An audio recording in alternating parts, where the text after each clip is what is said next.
Aujourd'hui, il faut qu'il y ait transformation digitale de tout. Hein.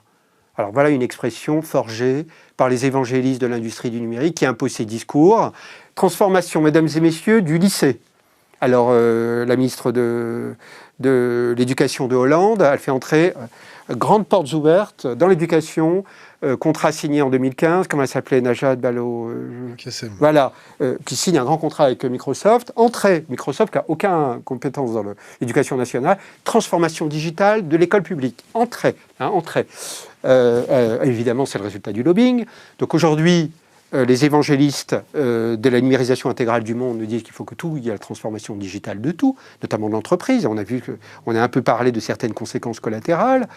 Des médecins m'interpellent en disant, et eux-mêmes, enfin un nombre malheureusement minoritaire, disent maintenant, ces évangélistes-là, ils ont réussi à imposer la doxa de la transformation digitale de la médecine. C'est une catastrophe.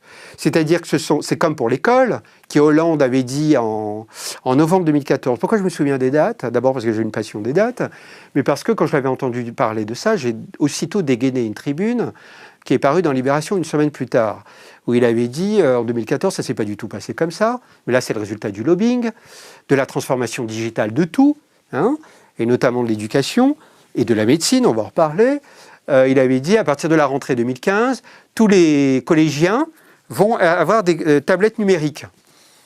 Alors, moi, j'avais pondu une tribune qui était en ligne, hein, pour ceux que ça intéresse, sur Libération. Qu'ils ont vendu dans la foulée sur Amazon. Voilà, et que j'avais nommé, intitulé Libé avait gardé le titre, c'était très bien. L'ineptie des tablettes numériques à l'école. Et après, il se trouve, c'est très intéressant, j'avais été donné des conférences dans quelques conseils généraux, qui donc, comme tu le sais, ont la compétence des collèges. Et ils m'ont dit, vous savez où elles sont, ces tablettes? On a dépensé un fric dingue. Elles sont toutes dans les sous-sols. Les profs n'ont pas été fermés. Ça s'est fait dans la plus grande... Le terme que je vais dire, car tout est à la même enseigne, dans la plus grande précipitation. Sans qu'il y ait des études d'impact, sans qu'il y ait l'implication des professeurs, des parents d'élèves, de voir comment cela se passerait. Le fait du prince, Hollande dit, il va y avoir des tablettes, ça a été une catastrophe. Heureusement que ce n'est pas le cas. Alors maintenant, le fait du prince, ou le fait de la doxa, ou le fait du lobbying, car on n'en parle pas assez de ça, hein.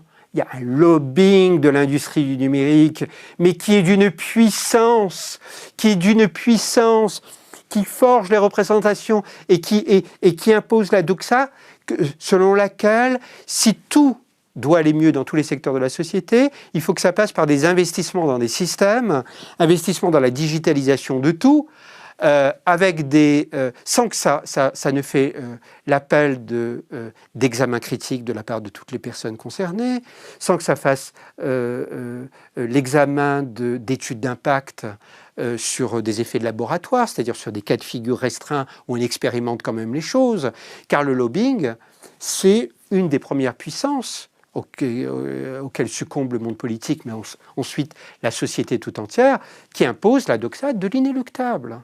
L'inéluctable, c'est l'autre nom de l'inéluctable, c'est le fait de dessaisir la société de son droit à décider librement du cours de nos destins collectifs, quand même.